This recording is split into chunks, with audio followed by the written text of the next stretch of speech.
Hello mga pips, kamusta na kayo? Okay, mga bibigyan ko kayo kay Buti mo, you are so good. Ang Tagalog at English tayo ay magbasa. Okay? Buti means good. Buti, you are so good. Ano ang pagkakaiba ng hugot at tag na linya? Hugot linya ay may emosyon na pinanggagalingan mula sa puso. Mula.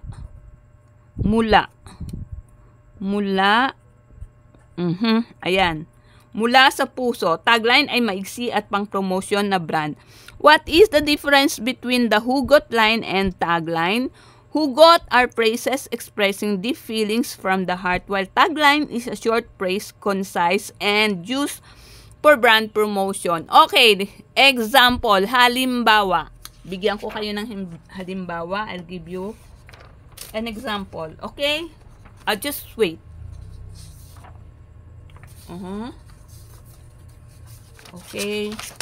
Wait lang. Okay. Eto na. Tagalog, English. Buti pa ang orasan, may panahon sa iyo. Good for the watch, there's time for you. Buti pa ang ngiti, may pustiso. Good for the smile, there's a fake teeth. Buti pa ang weather, may pag-asa. Good for the weather, there's hope.